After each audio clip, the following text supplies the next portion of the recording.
A gente volta a falar sobre o caso que chama a atenção no nosso país, que foi a morte, da soldado Gisele pelo seu marido, tenente-coronel Geraldo Leite Rosa Neto. Desde que esse assunto começou a ser divulgado, muitas informações vão chegando a respeito da atuação desse tenente-coronel. E o que a gente traz hoje em destaque é uma reportagem aqui do Josmar Josino, está entre as mais lidas na nossa página, de uma policial militar que acusa o tenente-coronel, esse mesmo que matou a própria mulher, está sendo acusado por isso, será julgado por isso, ele está preso por isso. Essa policial militar o acusa de assédio sexual. E ela, num depoimento, diz o seguinte, abre aspas, ele é capaz de tudo. Essa policial militar acusou ter sido vítima de assédio sexual do tenente-coronel, que é réu pelo feminicídio da esposa Gisele Alves Santana e também por fraude processual, porque ele tentou simular de que Gisele teria cometido suicídio.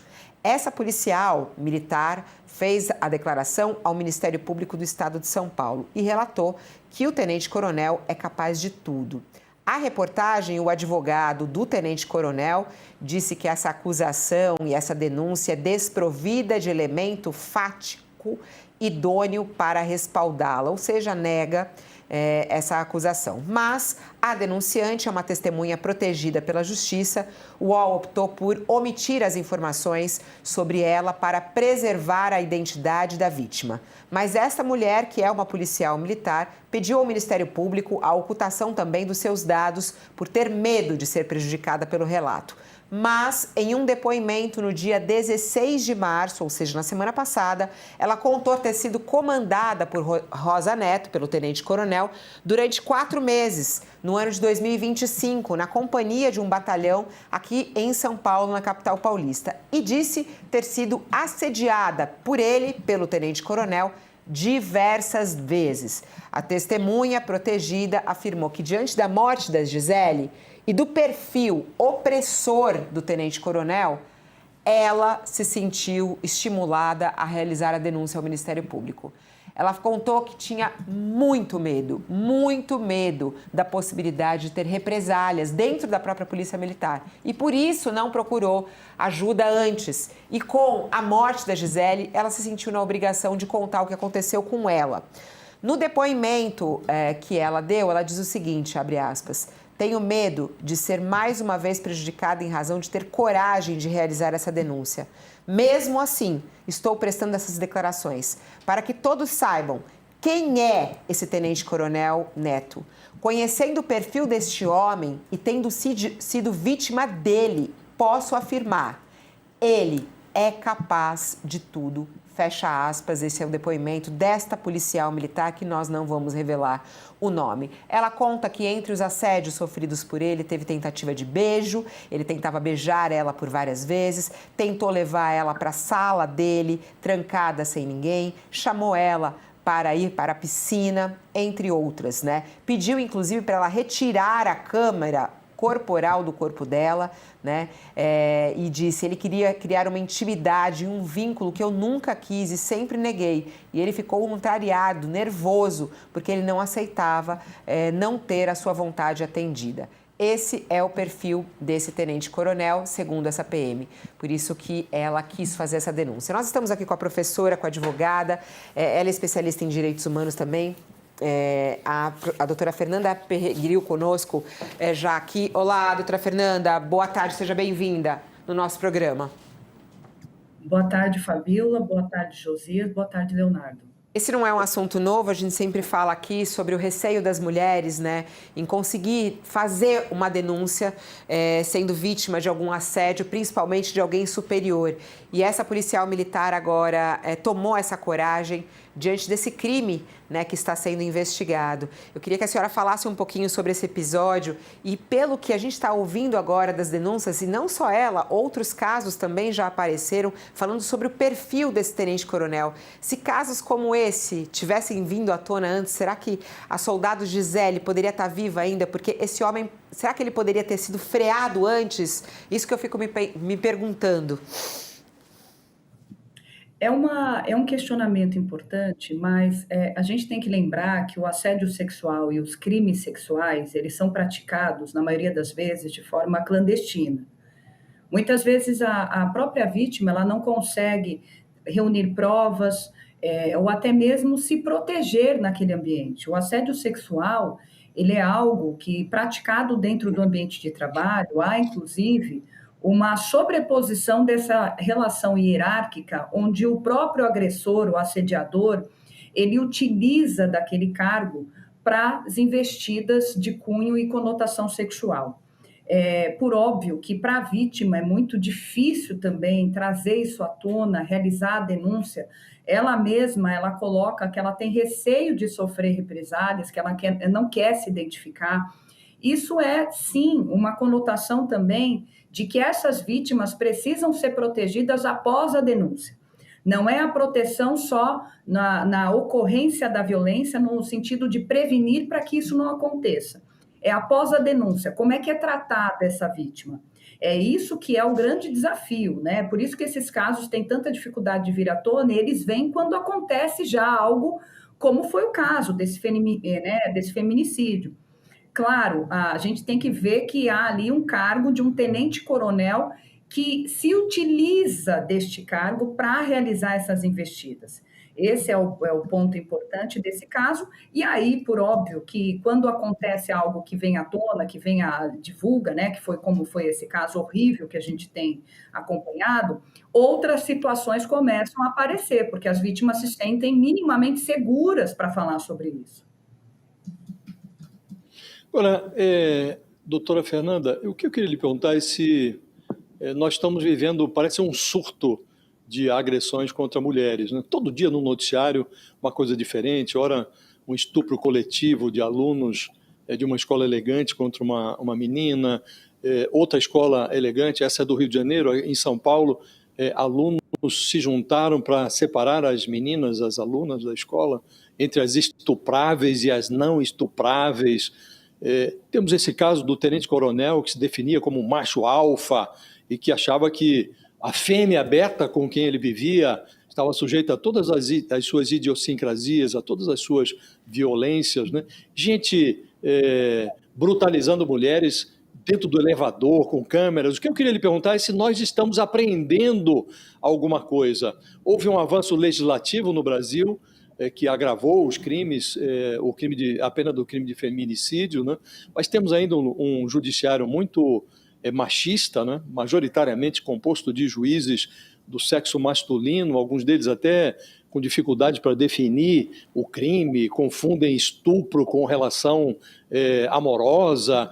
Acha que nós estamos aprendendo com o flagelo ou estamos longe disso? Olha, se a gente olhar as notícias, a gente parece até que está no meio de um retrocesso, né? Porque essas notícias agora são mais frequentes e a grande dúvida é, elas estão acontecendo mais ou a gente tem acesso a essas informações de forma mais abrangente? A nossa legislação, Josias, ela é muito avançada, né? A gente tem a Lei Maria da Penha, que é uma das mais avançadas do mundo. A pena, inclusive, ela foi colocada no sentido de ser uma das maiores também do nosso ordenamento jurídico, 40 anos para casos de feminicídio. No dia também, 8 de março, Dia da Mulher, nós tivemos também uma lei que foi sancionada para dizer que pessoas que sofrem, né, com qualquer abuso sexual e crime sexual, menores de 14 anos, que se presume a questão da vulnerabilidade absoluta. Por quê? Porque a gente teve um judiciário lá em Minas Gerais que alegou que uma relação entre uma garota de 14, 12 anos com um rapaz de 35 havia consentimento, né?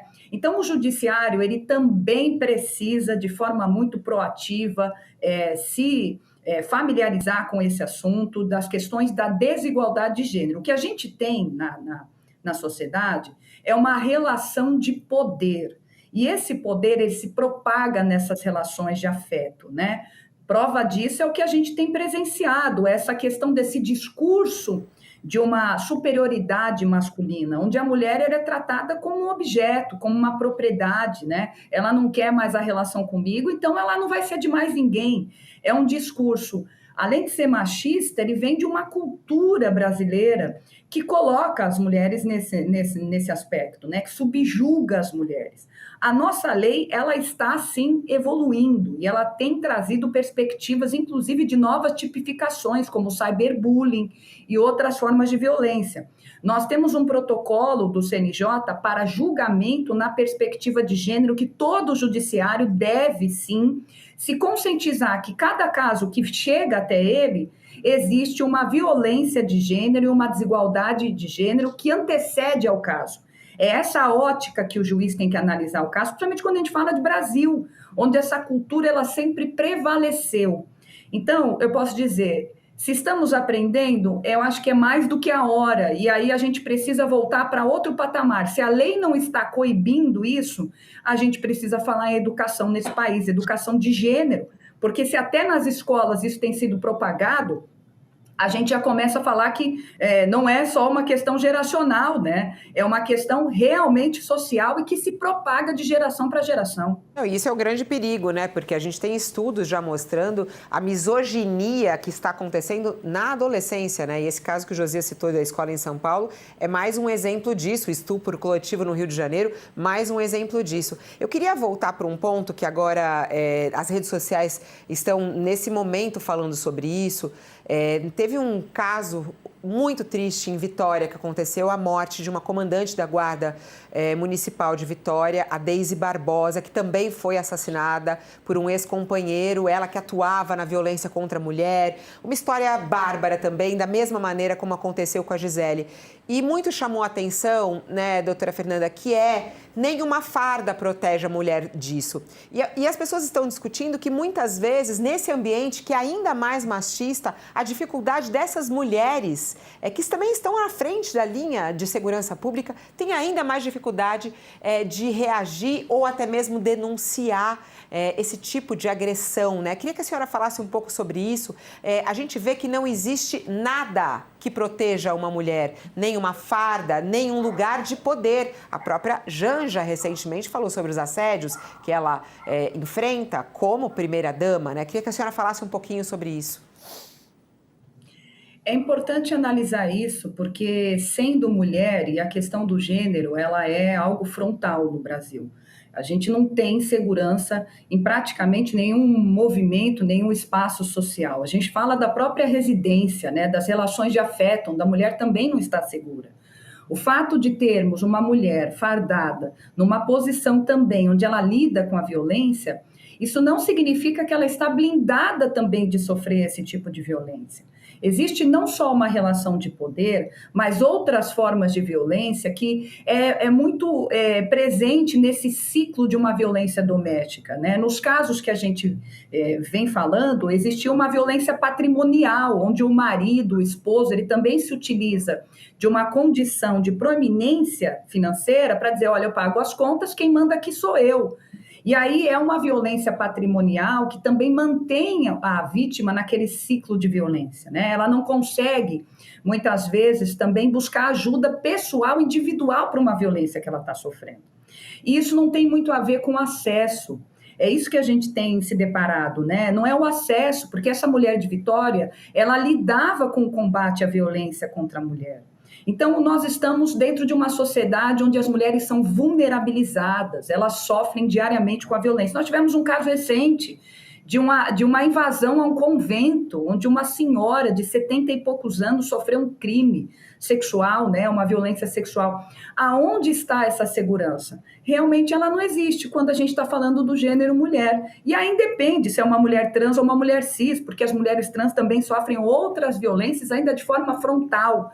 Então, assim, a questão é, nós estamos, sim, vulnerabilizadas dentro de uma estrutura que coloca a mulher numa situação de vivenciar violências, e aí não só violência física, a gente precisa lembrar disso, violência psicológica, patrimonial, abusos, o próprio assédio sexual no ambiente de trabalho.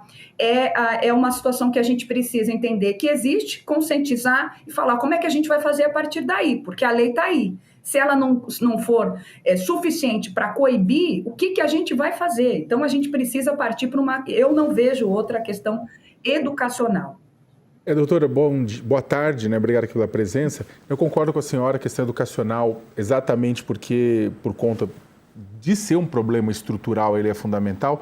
Só que pensando agora em punições e pensando no caso do tenente-coronel, eu queria que a senhora discorresse um pouco qual que é o tamanho da punição que ele pode sofrer, tanto pelo crime contra soldado, contra a companheira dele, quanto as punições possíveis por outros casos que estão surgindo. A própria informação a respeito da outra policial militar que também fez esse depoimento, a que tipo de punições ele está sujeito?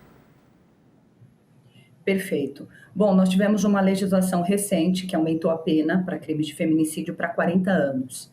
E isso é muito importante, porque com o maior tipo de penalidade, de punição no ordenamento jurídico penal, a ideia é que isso acabasse com a impunidade e gerasse, sim, um receio de que esse crime não fosse praticado, né? O ponto o que precisa ser analisado? O feminicídio é um crime que ele é praticado como um agravante, onde há um desprezo pela mulher, um desprezo pelo corpo da mulher, pelo gênero, né? E aí é muito identificável, muitas vezes, no momento de uma perícia, analisar as condições daquela cena de crime. Como que foi praticado, em que condição, não ofereceu nenhuma situação de defesa pela vítima, são várias situações que vão ser analisadas. Tudo indica que há uma simulação de uma fraude processual, é um outro crime. Então, são vários crimes aí que também podem ser praticados dentro de uma situação como, por exemplo, não oferecer nenhum sistema de defesa à vítima, né? Se ela foi abordada de costas numa situação, ela possivelmente nem viu a cara do seu agressor e do seu, né, na questão do homicídio. Mas o feminicídio, por si só, já tem uma pena mais grave do que o homicídio simples. O grande ponto é o enquadramento e as condições com que ele é praticado, para que isso também vire aí novos agravantes e qualificadoras dentro do crime.